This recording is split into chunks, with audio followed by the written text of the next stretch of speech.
Assalamu alaikum viewers, I am Akil Rahman and you are watching NIST Academy. Today's our topic is branches of chemistry. Last time हमने chemistry को discuss किया था कि what is chemistry, कि chemistry क्या है. तो हमने उसमें सीखा था कि chemistry is the branch of science which deals with the study of structure, composition, physical properties and chemical reactions of matter. और अब ये देखें कि ये जो 3-4 चीज़ें मैंने आपको बताई हैं, स्ट्रक्चर है, केमिकल प्रॉपर्टीज़ हैं, उनकी कंपोजिशन है और केमिकल रिएक्शंस हैं ऑफ मैटर. अब matter, everything around us made up of matter. अब हमारे इर्द गिर्द हर चीज़ मादा की बनी है, हम खुद मादा के बने हैं. तो ये इतना वसी है, यानी ये जो नॉलेज है ये इतना वसी है कि ये हम एक सिंगल सब्जेक्ट यानी केमिस्ट्री के अंदर स्टडी नहीं कर सकते. जैसे कि हम हर तरह की स्टडी को हम एक साइंस के अंदर नहीं स्टडी कर सकते, इसी तरह हम एक केमिस्ट्री के अंदर भी हम ये 4 चीज़ों को हर लेवल पे और अच्छे तरीके से आसानी से हमें एक ही ब्रांच के अंदर डिस्कस केमिस्ट्री के अंदर नहीं कर सकते. तो इसलिए केमिस्ट्री को बहुत सारी ब्रांचेस के अंदर डिवाइड किया गया है. तो क्योंकि हम 9th क्लास का लेवल यानी स्टडी कर रहे हैं, तो 9th क्लास के अंदर जो ब्रांचेस डिस्कस की गई हैं हम सिर्फ वही ब्रांचेस डिस्कस करेंगे. तो उसमें से भी आज इस लेक्चर के अंदर मैं कोशिश करूंगा जितनी हम इस लेक्चर में समझ सकते हैं हम उसको समझेंगे. तो अब पहली ब्रांच हमारे पास आती है फिजिकल केमिस्ट्री. फिजिकल केमिस्ट्री, तभी केमिस्ट्री भी कहते हैं इसको, तभी कीमिया. तो अब इसमें भी यही बात है कि this is the branch of chemistry, यानी physical chemistry is the branch of chemistry. अब ये स्टडी किस चीज़ को करती है?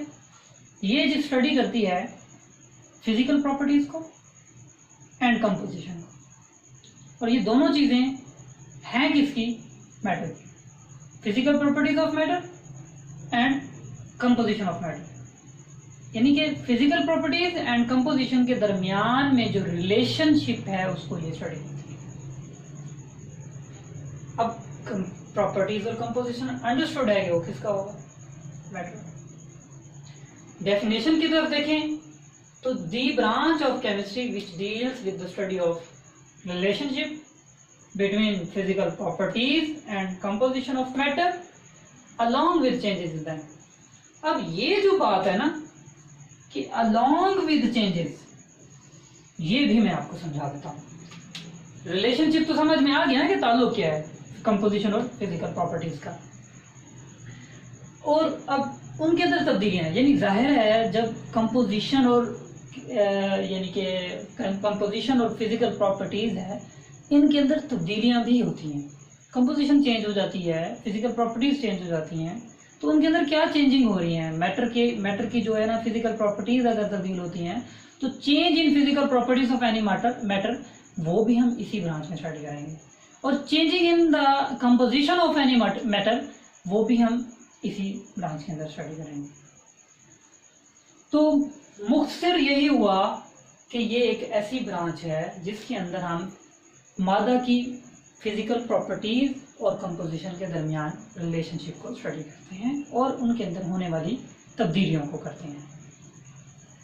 अब इसका ना कुछ स्कोप है, यानी कि इस ब्रांच को कहाँ कहाँ पे कौन कौन सी चीज़ें इसको ये स्टडी कर सकती है, करती है.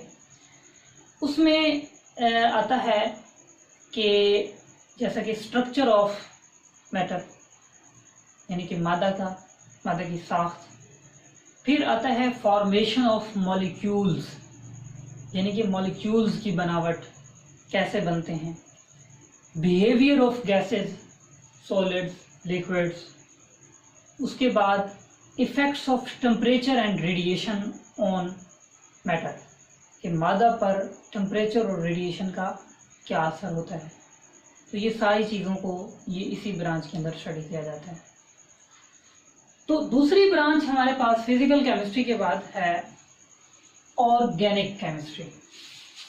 क्योंकि ये सादा सी ब्रांच थी, ज़्यादा समझने वाली ब्रांच वही है, तो हम दूसरी ब्रांच की तरफ जाते हैं ऑर्गेनिक केमिस्ट्री. तो आपने ऑर्गेनिक का नाम सुना हुआ होगा, नामियाती मादा। Organic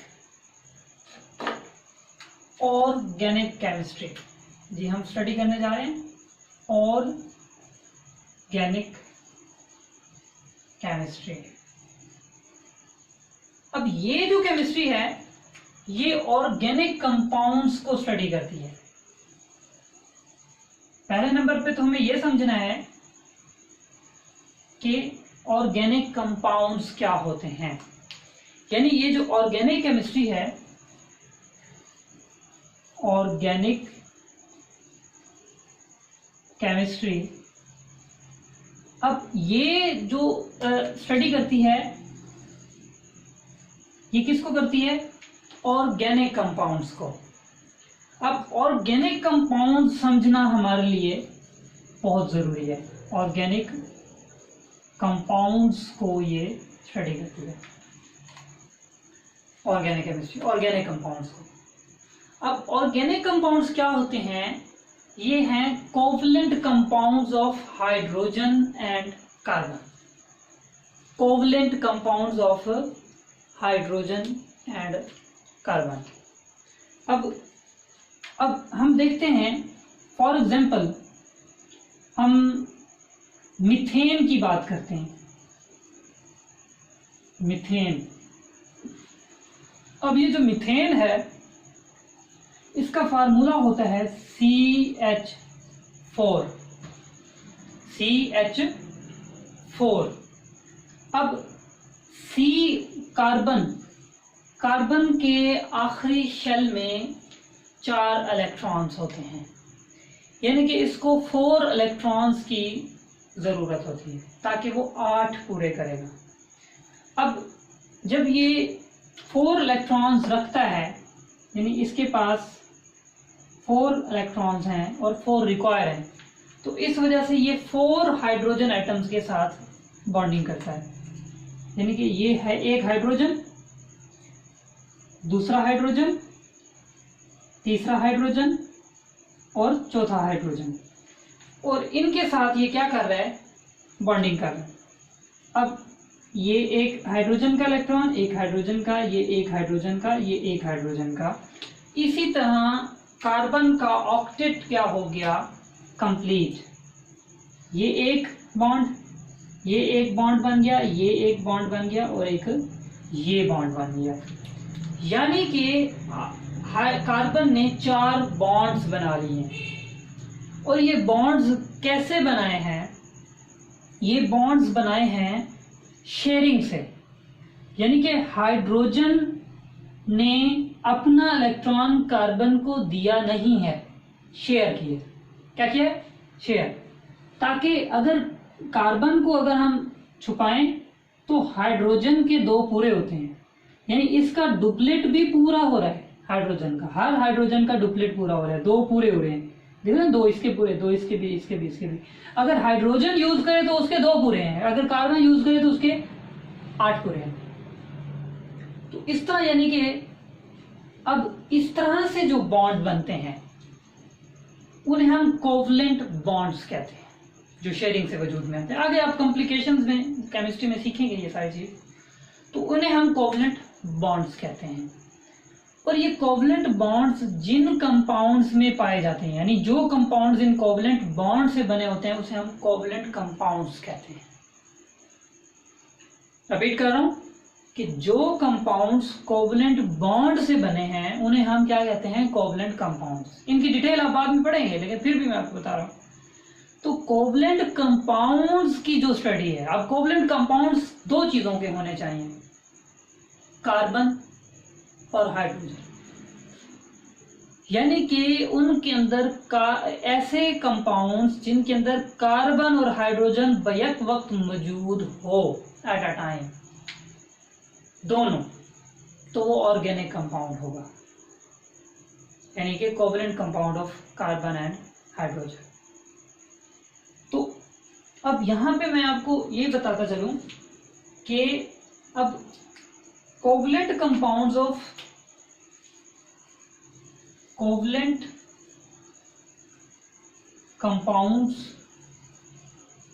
of hydrogen and carbon, यानी कि कोवलेंट कंपाउंड्स किसके, हाइड्रोजन एंड कार्बन।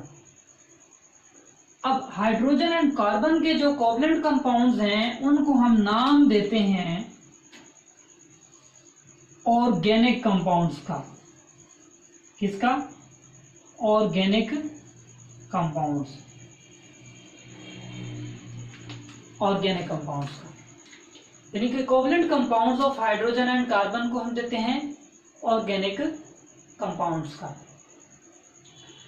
अब ऑर्गेनिक कंपाउंड्स के अलावा इनका नाम एक और भी है जिसको हम कहते हैं हाइड्रोकार्बन्स। हाइड्रोकार्बन्स, हाइड्रोकार्बन, हाइड्रोकार्बन, क्योंकि इसमें हाइड्रोजन और कार्बन होगी। जाहिर है जब covalent compound of hydrogen and carbon है तो मतलब उसमें हाइड्रोजन और कार्बन मौजूद है। तो हाइड्रोजन और कार्बन से मिलकर बनने वाले, हाइड्रोजन और कार्बन से मिलकर बनने वाले मॉलिक्यूल्स हाइड्रोकार्बन होते हैं,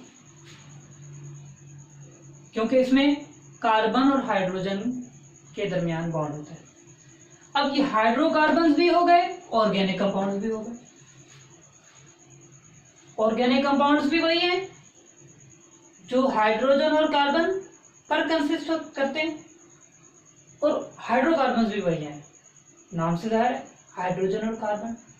यानी कि ऐसे कंपाउंड जिनमें कार्बन और हाइड्रोजन बैक वक्त एट अ टाइम पाई जाती है वो सारे ऑर्गेनिक कंपाउंड्स कहलाते हैं, हाइड्रोकार्बन्स कहलाते हैं। तो उन हाइड्रोकार्बन्स की जो स्टडी की जाती है वो ऑर्गेनिक केमिस्ट्री में की जाती है। हाइड्रोकार्बन्स की स्टडी भी कह सकते हैं, ऑर्गेनिक कंपाउंड्स की स्टडी भी कह सकते हैं। ऑर्गेनिक केमिस्ट्री नाम से जाहिर है स्टडी ऑफ ऑर्गेनिक कंपाउंड्स, या स्टडी ऑफ हाइड्रोकार्बन्स, या study of covalent compounds of hydrogen and carbon. बात वही ठहरी है, स्टडी ऑफ ऑर्गेनिक कंपाउंड्स कहें, या study of covalent compounds of hydrogen and carbon कहें, या स्टडी ऑफ हाइड्रोकार्बन्स कहें। शर्त यह है कि कार्बन और हाइड्रोजन दोनों उस कंपाउंड में मौजूद होंगे। ठीक हो गया। एग्जाम्पल जैसे मैंने की दी थी CH4। CH4 के अलावा दूसरी एग्जाम्पल, बहुत सारी एग्जाम्पल्स हैं, हम देख सकते हैं। CH4 के अलावा और भी बहुत सारी हैं, C6H6 बेंजीन, यानी कि कार्बन और हाइड्रोजन है।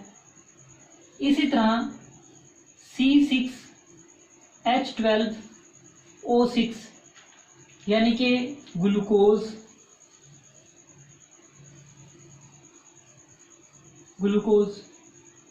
और ये बेंजीन। अब ये दोनों कंपाउंड्स यानी बेंजीन और ग्लूकोज, ये दोनों ही ऑर्गेनिक कंपाउंड है। क्यों ऑर्गेनिक हैं?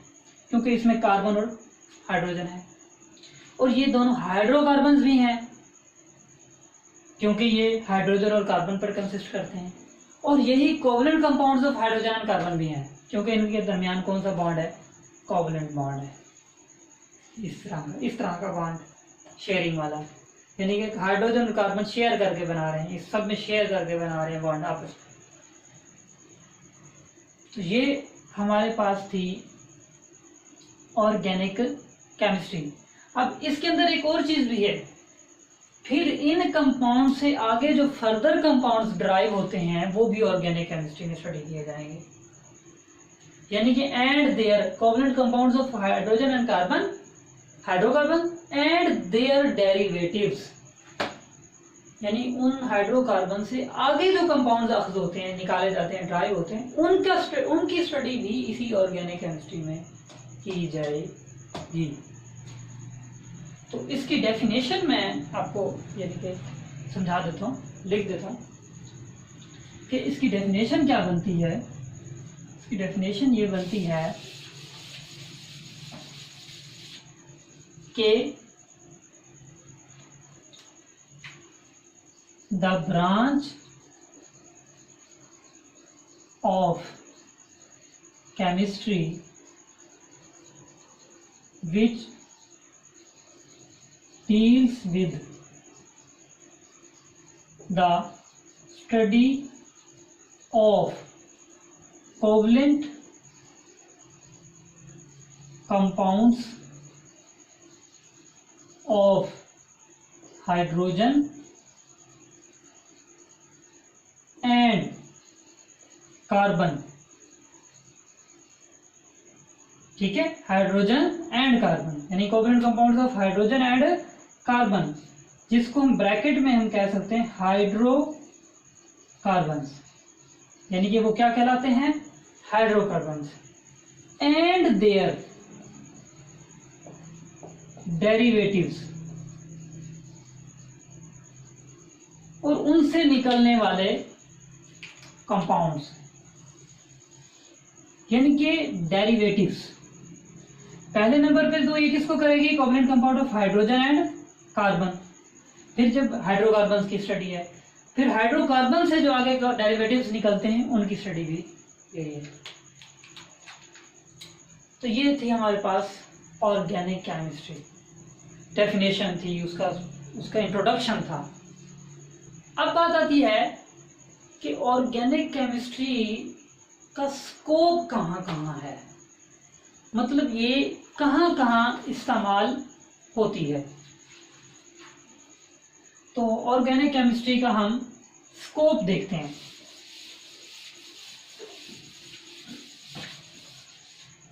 स्कोप,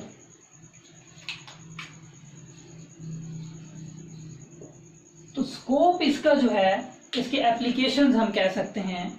इसका स्कोप जो है वो है समझ लें कि पेट्रोकेमिकल्स है, पेट्रोलियम है, फार्मास्यूटिकल इंडस्ट्री है। पेट्रोकेमिकल्स, पेट्रोलियम कह सकता हूं मैं,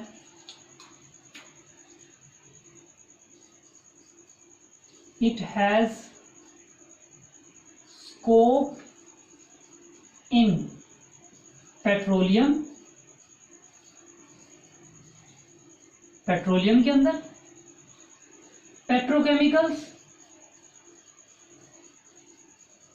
पेट्रोकेमिकल्स, और नंबर 3 पे है इसमें फार्मास्यूटिकल इंडस्ट्री,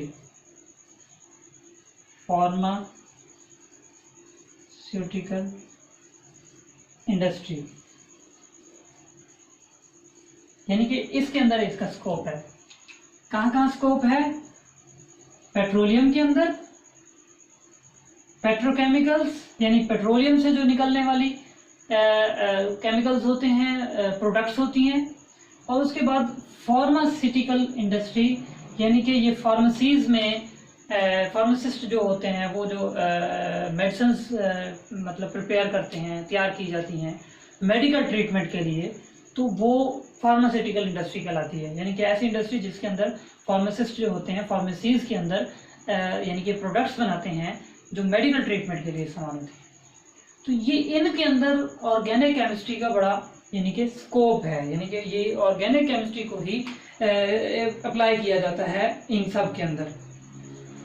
तो अब जो ऑर्गेनिक केमिस्ट्री हैं, ऑर्गेनिक कंपाउंड्स जो हैं, यानी जो ऑर्गेनिक केमिस्ट्री जिनको स्टडी करती है, ऑर्गेनिक कंपाउंड्स नेचुरली भी अकर होते हैं, कुदरती तौर पर भी पाए जाते हैं, उनको भी ये स्टडी करती है। फिर ये आर्टिफिशियली यानी लेबोरेटरीज के अंदर सिंथेसाइज भी किए जाते हैं, तो उनको भी ये स्टडी करती है। यानी कि नेचुरली अकरिंग कंपाउंड्स को भी करेगी, ऑर्गेनिक कंपाउंड्स को, और जो सिंथेसाइज किए हैं गए हैं लेबोरेटरी के अंदर उनको भी स्टडी। तो ये जी हमारे पास थी ऑर्गेनिक केमिस्ट्री। काफ़ी मतलब वास्ट ब्रांच है, ये बहुत ही वास्ट ब्रांच है।